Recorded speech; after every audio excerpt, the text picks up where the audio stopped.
नमस्कार दोस्तों, आज हम राजस्थान के इतिहास की एक ऐसी कहानी के बारे में बात करने जा रहे हैं जिसके बारे में लिखते हुए शायद इतिहासकारों की आंखों में भी आंसू आ गए होंगे। दरअसल यह कहानी है चित्तौड़ के राजा रतन सिंह और रानी पद्मावती की। यह बात है सन 1302 ईस्वी की, जब तेज सिंह के बाद उनका पुत्र रतन सिंह चित्तौड़ की गद्दी पर बैठता है और फिर इसके बाद रावल रतन सिंह का विवाह सिंघल द्वीप की राजकुमारी पद्मावती से होता है। रानी पद्मावती रतन सिंह की सभी रानियों में सबसे ज्यादा सुंदर और होशियार थी और रानी पद्मावती के पास एक हीरामणि नाम का तोता था जो मानव बोली की नकल कर लेता था और इसी तोते के माध्यम से रतन सिंह और पद्मिनी का विवाह हुआ था। रावल रतन सिंह रानी पद्मावती से विवाह करके जैसे ही चित्तौड़ आते हैं वैसे ही रानी पद्मावती की खूबसूरती के चर्चे दूर दूर तक फैल जाते हैं। अभी रतन सिंह और पद्मावती के विवाह को हुए कुछ ही दिन बीते थे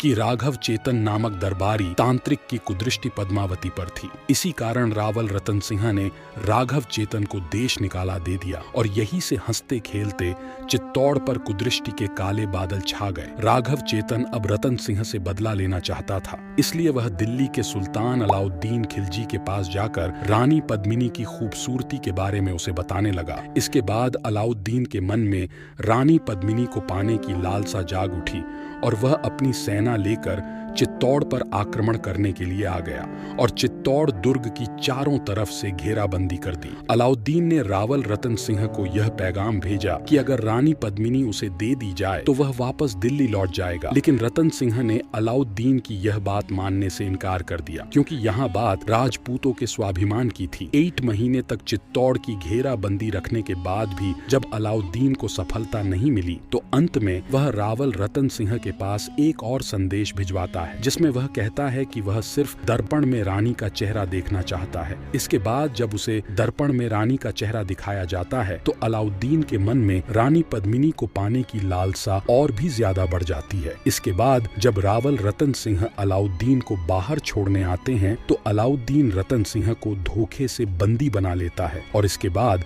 वह रतन सिंह के बदले में रानी पद्मिनी की मांग करता है। फिर रानी पद्मिनी योजना बनाती है और सुल्तान के पास एक संदेश भिजवाती है और कहती है कि वह सुल्तान के पास आने को तैयार है, लेकिन उसके साथ उसकी 1600 दासियां भी आएंगी। अलाउद्दीन खिलजी उसकी इस बात को बिना कुछ सोचे समझे मान लेता है और फिर इसके बाद रानी पद्मिनी ने 1600 पालकियों सहित सुल्तान के खेमे की तरफ कुछ किया। इन 1600 डोलियों में पद्मिनी की सहेलियों के भेष में राजपूत सैनिक बिठाए गए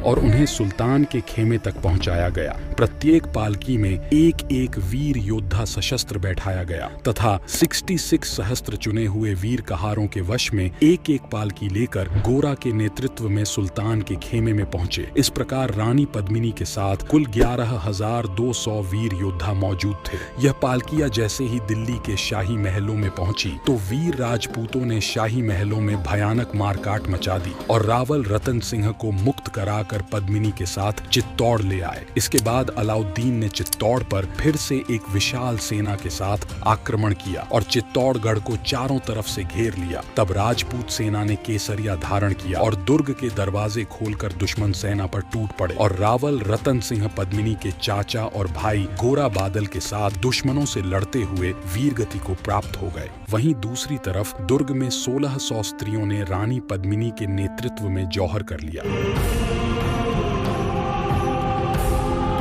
और इसी के साथ 26 अगस्त 1303 ईस्वी में किले पर मुगलों का अधिकार हो गया और यह चित्तौड़ का प्रथम शाखा और राजस्थान का प्रथम अग्नि जौहर था। और इस प्रकार यह युद्ध जीतने के बाद भी अलाउद्दीन की पद्मिनी को पाने की लालसा पूरी नहीं हो पाई। तो दोस्तों, यह थी रानी पद्मिनी के जीवन की संघर्ष भरी दास्तां। अगर आपको यह जानकारी पसंद आई हो तो इस वीडियो को लाइक करना और साथ ही अगर आप चैनल पर नए हो तो चैनल को सब्सक्राइब करना।